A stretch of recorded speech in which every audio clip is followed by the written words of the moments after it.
आज का हमारा टॉपिक है डिटरमाइनर्स का प्रयोग। तो a determiners is a word that comes before a noun and limits its meaning. तो डिटरमाइनर वह शब्द होते हैं जो किसी नाउन के पूर्व प्रयोग किया जाता है और जो अपने अर्थ को सीमित रखता है। मोस्ट ऑफ डिटरमाइनर्स, मुख्य जो डिटरमाइनर्स हैं वो इस प्रकार से हैं: a and the, some, any, much, several, few, little, each, every, all, both, either, neither.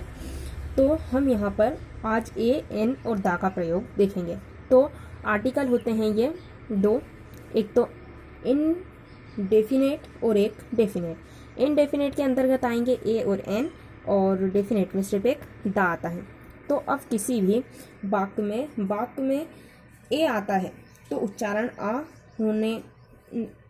आ होता है, ना कि ए होता है। कुछ लोग दिस इज ए पेन बोलते हैं, जबकि वो दिस इज अ पेन होता है। डेफिनेट आर्टिकल्स द, हम सबसे पहले दा को देखेंगे, वो एक है उसको पहले पढ़ लेते हैं, फिर दो एक साथ पढ़ लेंगे। तो it generally points out a particular person, place और थिंग्स। तो किसी विशेष व्यक्ति, वस्तु या स्थान के साथ इसका प्रयोग होता है जिसके बारे में हमें पहले से ही जानकारी हो, जैसे द हिमालय, इनके बारे में। एग्जाम्पल है वो लड़का, मतलब हम उसे जानते हैं, तो the boy, this is the book I was talking about. मतलब जिस पुस्तक के बारे, ये वो बुक है जिसके बारे में मैंने बताया था, मतलब पहले से उसके बारे में जानकारी है। अब हम देखेंगे इनडेफिनेट आर्टिकल ए और एन। तो it generally does not point out any particular person, place और थिंग्स। तो प्राय किसी ऐसे व्यक्ति, वस्तु या स्थान के साथ होता है जिसके बारे में पहले से जानकारी ना हो। जैसे कोई लड़का, डोर पे कोई लड़का है तो a boy, this is a book. कोई मिस्टर राहुल दरवाजे पर खड़े हैं तो a mister Rahul is at the door. Where to use a and where to use an. तो an, if the next word start with a vowel sound, अगर अगले शब्द की शुरुआत स्वर ध्वनि से होती है तो हम एन का प्रयोग करते हैं। और ए का प्रयोग हम तब करते हैं कि जब किसी अगर अगले शब्द की शुरुआत व्यंजन की ध्वनि से होती है। आपको स्वर और व्यंजन तो पता है, स्वर होते हैं ए, एन, दा, ओ, यू, और बाकी जो बचे हुए हैं वो ए, बी, सी, इस प्रकार से, मतलब बी, सी और पूरी जेड तक की ABCD में से सिर्फ 5 स्वर निकालने के बाद जो बच रहे हैं वो सारे व्यंजन हैं ABCD में, अनाराम में नहीं। तो ए इज इक्वल, ए हम लिखेंगे ए यूनिवर्सिटी। तो यूनिवर्सिटी में क्या आ रहा है, यहाँ पे या आ रहा है, या यूनिवर्सिटी। अब यू तो है पर वो यूनिवर्सिटी पर आता है ना, यू स्वर है नहीं, पर उसका उच्चारण करके फिर हम यूज़ करते हैं। अ बॉय, एक लड़का, बॉय तो क्या है, व्यंजन ही है। अ पेन, अ ईयर, ईयर में भी या आ रहा है। अ यूनियन, इस प्रकार से, इस प्रकार के शब्द पेपर में आते हैं।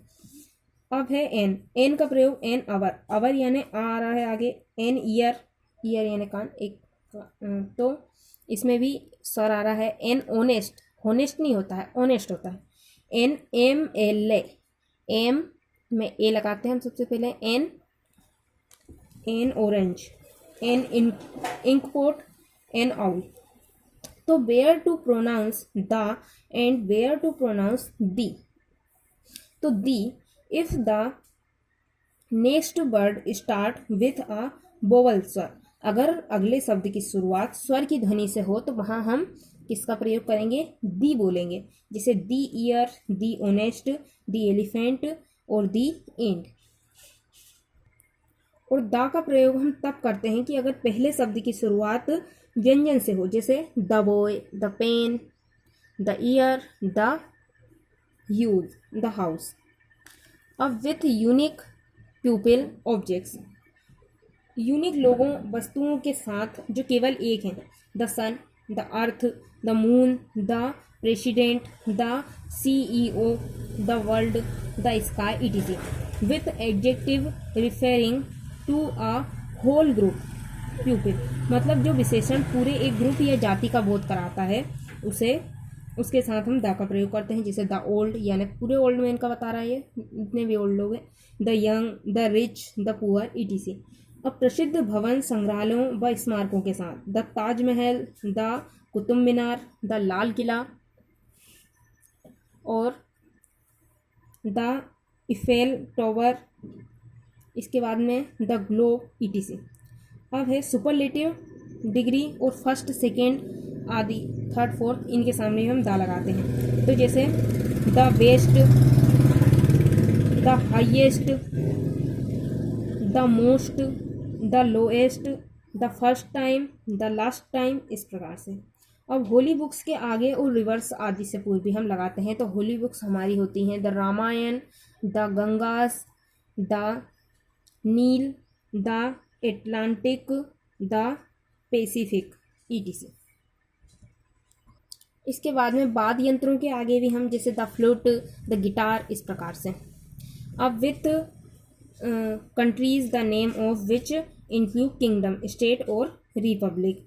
तो जो किंगडम होते हैं उनको उनके आगे लगाते हैं, जैसे the United State America, the United Kingdom, the republic और Ireland, etc.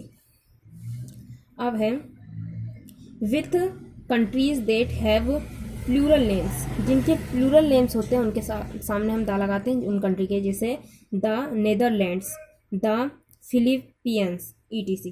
With the names of families, the Ranas, the Tatas, the Ambanis, इस प्रकार से। ओनली से पहले द का प्रयोग केवल तब किया जाता है कि जब ओनली का मतलब केवल इकलौता हो। तो the only son, the only friend, the only mother, the only watchman, the only person, etc. Before the word whole and after the word all, all के पहले और होल के ऑल के बाद में और होल के पहले। तो all the books are here, all the students here, I visited the whole world, इस प्रकार।